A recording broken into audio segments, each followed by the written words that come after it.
Hey friends, it's Rana, and today I'm gonna tell you about the 12 non-fiction books that I am planning to read in the year 2021. So let's start with the list. The first book that I have on my list is Nothing to Envy by Barbara Demick. If you don't know, I've been interested in South Korea for about 11 years now. I'm interested in everything Korean and want to learn more about the history, culture, and everything about it. The last 2 years I've been giving more attention for North Korea. I really want to learn more about that country and what is happening inside it. So I have two books on the list. The first one, as I said, is Nothing to Envy. This book is by the journalist Barbara Demick, and in it she is talking about the real lives of 6 North Koreans over 15 years. And I really can't wait to read this book because I want to educate myself more about North Korea and North Korean people, especially that this book was praised multiple times for being non-biased and accurate. And the next book I have on this list is another book about North Korea, and I swear not all the books I have on this list is about that subject matter, only these two, and it is called In Order to Live by Park Hyun-mi. In Order to Live is a memoir of Park Hyun-mi, who is a young North Korean lady. It is about her life in North Korea, how she escaped North Korea with her mother, and how later on they were sold as marriage slaves by Chinese brokers.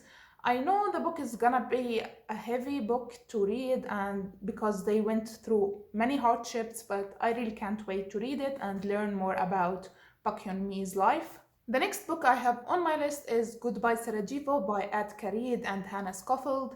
I don't really know much about this book except that it is a memoir. I love memoirs and biographies, if you can tell. It is the story of Hannah, who got separated from her family while fleeing from the besieged city of Sarajevo by taking the last UN evacuation bus. I don't know much about the Bosnian War. I vaguely heard about it, and I really want to learn more about it by reading this book. The next book is Stiff by Mary Roach. This book is a non-fiction scientific book about the human cadavers and what happens to our bodies post-mortem. And I heard that this book is written with humor, and I'm really excited to read it because during 2020 I've read 3 of Caitlin Doughty's books, and if you don't know, all of her books deals with death, bodies, our bodies, what happens to them after death, and these good juicy things. And thanks to Caitlin Doughty, I discovered that I really am interested and enjoy reading about this subject matter, which I didn't expect at all. So I'm really excited to read this one. The next book we have on the list is Dead Mountain by Danny Eacher. This book is about 9 experienced hikers who mysteriously died in the mountains of Russia in February 1959.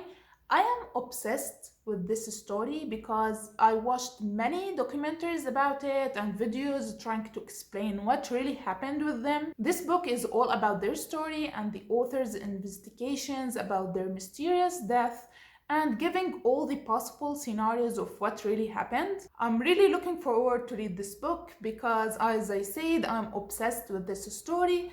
And Lala from Books and Lala really loves this book, so I have really high hopes for it. The next book is an autobiography called Infidel by Ayaan Hirsi Ali. This book, I got interested in it by reading the synopsis, and the synopsis is so intense and it has many things that I'm afraid what else the book may contain. Let me read you a little bit of what this book is about.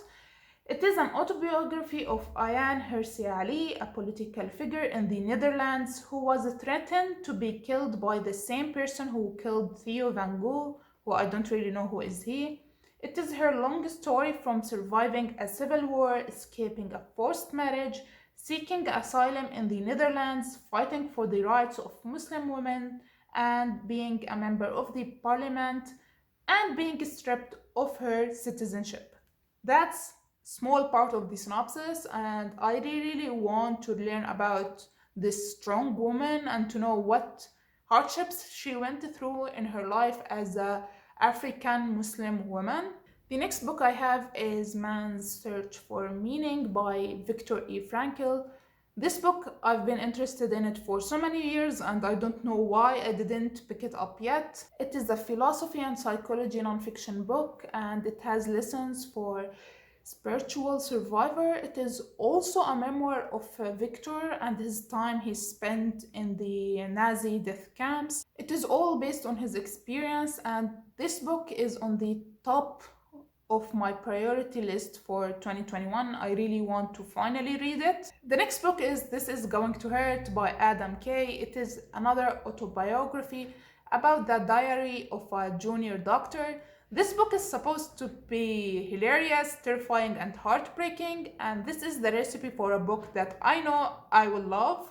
The next book is In Cold Blood by Truman Capote. This one is considered to be a classic among the true crime books.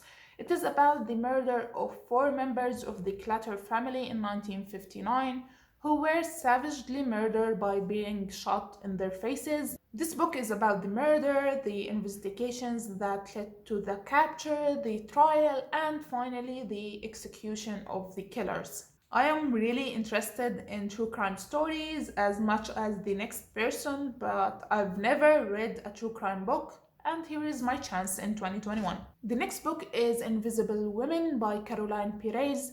This book is a science non-fiction book about the gender data gap and discrimination against women and how this invisible bias affect and endanger the lives of women. Very important subject matter, and I am ready to learn more about it, even though that I'm pretty sure that I will be really shocked by some of the facts in this book. The next book is Hot Feminism by Mickey Kendall. This book has been gaining a lot of love in the book community.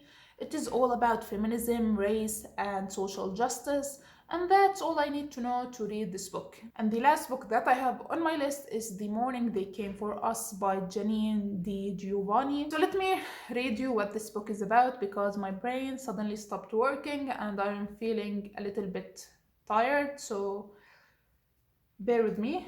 The Morning They Came for Us is an autobiography of Janine, who in 2012 she traveled to Syria and started her relationship with the country from the peaceful uprising, which quickly turned into one of the most brutal conflicts in recent history. She tells the story of ordinary Syrian people who were caught up in the conflict of the Syrian war. I'm Syrian myself, but never been to Syria, and I'm really curious to read about what happened there from a neutral perspective. I think this is going to be my first nonfiction book to read in 2021. So yeah. So that's it for today's video. I hope you liked it. Please subscribe to see my future videos, and I will see you next time. Bye!